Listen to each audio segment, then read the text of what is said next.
Hey everyone, this is Chris here with Daily Motor, and today we've got the infotainment tour and demo on the 2022 Toyota Supra and its 8.8-inch touchscreen infotainment system, better known as iDrive, but we won't call it that for the sake of today's video. This is Toyota's 8.8-inch infotainment system, and we'll also take a brief look here at our digital gauge display cluster right here in front of us. But before we get started, let's hop out and take a walk around this beautiful car.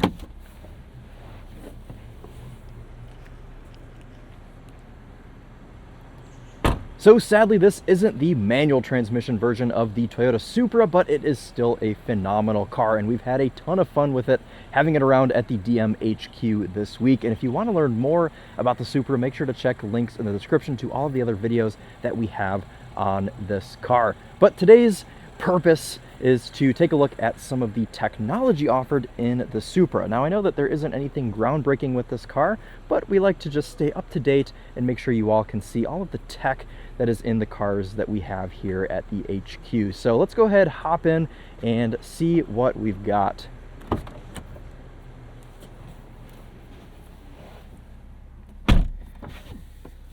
Okay, so let's take a look here at the cluster. Not too much going on here, and the main way to control it is actually over here on the turn signal stalk with this BC button. Now this will take you through all of our different settings for what you want to have displayed down here at the bottom.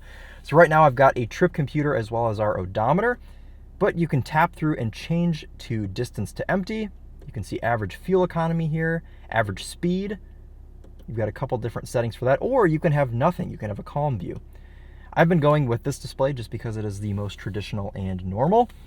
Additionally, over here on the steering wheel, you can have cruise control on, and you can adjust your different levels of adaptive, how far away you want the car to sit from the car in front of you, although we aren't moving right now, so this isn't going to do anything. Cruise control cannot be activated, so you're not going to have anything there with that.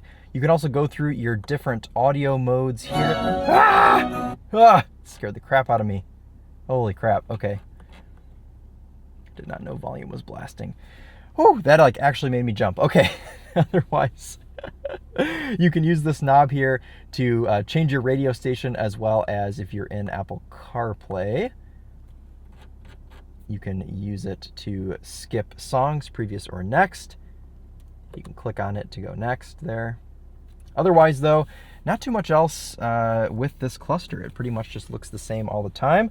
If you hit sport mode, you get a little sport indicator, and you get a little orange limiter here in front of your red line.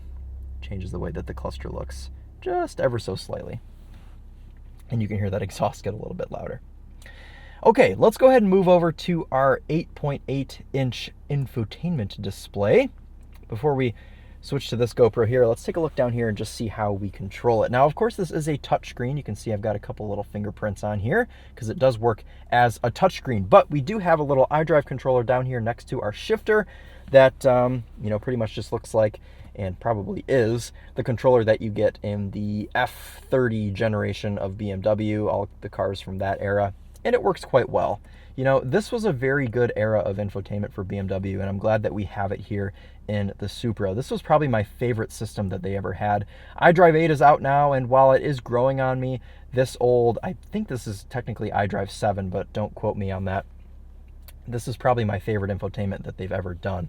And it's controlled here with this knob down here, but there are also a couple of different physical buttons that'll take you to different areas in the system. So we have a media button. We've got a communications button. We've got a menu button, which will just take you back home. A map button that'll, of course, take you to your map. A back button to back you out back to home. And then an option button here to turn off display and, do whatever else, display settings, whatever else you want to do. But for the sake of this video, and so you guys can see on this up-close camera here, we'll actually use the touch screen. And as far as our home screen goes, you've only got 2 pages of things here, 2 pages of apps. All the way down at the bottom, I've got CarPlay connected. We'll get to that later on. Connected services here on the far left, you've got Toyota Supra assistance, as well as different Sirius apps, weather, news, online search, Wikipedia. You can also personalize your menu here for what you actually want to have on there. We've got everything activated right now. Over here, communication tab, I've got my phone Bluetoothed right now, so you can see I can go to Apple CarPlay, and we could take a look here at other things. You can take a look at my messages. I could dial to call somebody, my contacts, which I don't want to show you all, but just know that it is there here in the system in the communications tab. Media or radio, which we would have to have a phone USB'd in right now, and we do not. So all of this will live here in our phone projection if we want to get to playing some music from the phone. Navigation screen here. Pretty good reaction time. It is in bright mode right now, but once it becomes nighttime, the screen does turn dark. On the left-hand side, we can see we can turn on or off our voice prompts with that Navigation is not active. little button right there. We've got settings for our map. You can see we've got more settings there for the map. That'll make your map full screen if you want to have full screen.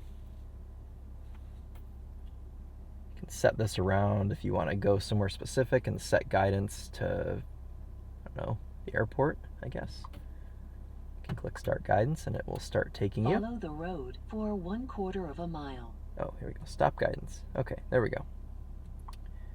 Okay, home button there, back to our home screen. We've got a My Vehicle tab. You can go into vehicle settings here and switch some things about the car. Exterior lighting. Actually, what do we have in here? You can turn on or off your DRL. You can turn on how many times you want the one-touch turn signal to turn on. You can either do 1 or 3. They used to give you an option for 5, but I guess they don't do that anymore. Turn our welcome lights on, and we'll turn our pathway lighting on too. Why not? Give me all of the, oh, it's not allowed to do that, I guess. Okay. Steering wheel vibration, that I believe is, oh, that's on light. That's for your lane keep assist. You've got all of your different settings in here. You can configure your sport individual modes. You can see we've got everything into sport there. You can see vehicle status in here. You can check our tire pressure.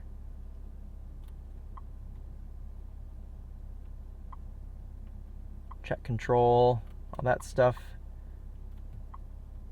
Pretty useful. Driving info, trip computer. And we also have our sport displays. So if you're doing sport driving, those will activate as you go, show you your live data of your horsepower and torque. Pretty neat. And a notifications tab over here, and we don't have any notifications, but a very simple and straightforward infotainment system here in this Toyota Supra. You can also zoom out if you want to see everything at the same time, but I kind of like to have things a little bit closer here, easier to see. Let's take a look here at Apple CarPlay, and we do have a wide view in this Toyota Supra, 5 apps across, 2 apps down. It does take up the full screen, and it reacts so quickly. In fact, it reacts so quickly that when you swipe, it actually bounces because it's only 2 pages, so you only do 1 swipe. Let's view Spotify. I'm not listening to anything right now, but here's the Spotify home screen. What else do we have? Let's see, Waze here. Cool. Google Maps. Nice, nice. Pretty good view of everything. And overall, very fast reaction time. And the only thing I would say is that, I guess it is just down here on the left. It's pretty easy to get back and forth to Apple CarPlay. So no real complaints there. Click the Toyota icon to get you back. Oh, and we are getting a text. So when you get a text that comes through, that will automatically take you to Apple CarPlay. Thank you to Emily for demonstrating that for me. Let's put this on Do Not Disturb so we don't get disturbed again. And then down here, actually, let's take this time to show you do have a little spot for your phone, a wireless charger, and a little plastic thing that holds it in place.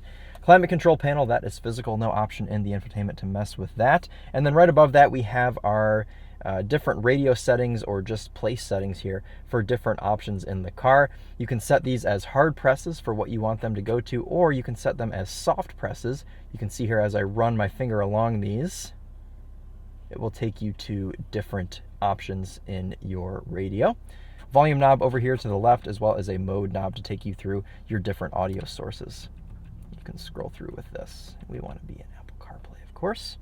All right, guys, well, I just went ahead and went through the trouble of connecting this Android phone here to our Toyota Supra just to find out that this system does not support Android Auto. So, well, that'll just go ahead and wrap up the video. No Android Auto, but at least Apple CarPlay does look quite nice in here. But if you have an Android, well, bad luck, I guess. But that'll just about wrap it up.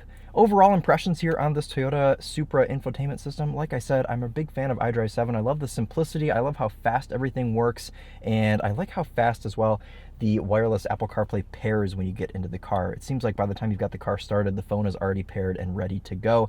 Everything works so smoothly, and I would certainly recommend that not only you buy the Supra, but that you have an iPhone if you have one, because, well, you can't have Android Auto. But that'll wrap it up for us today. Thank you guys all so much for watching. Make sure to check the link in the description to get to all of our other Toyota Supra videos.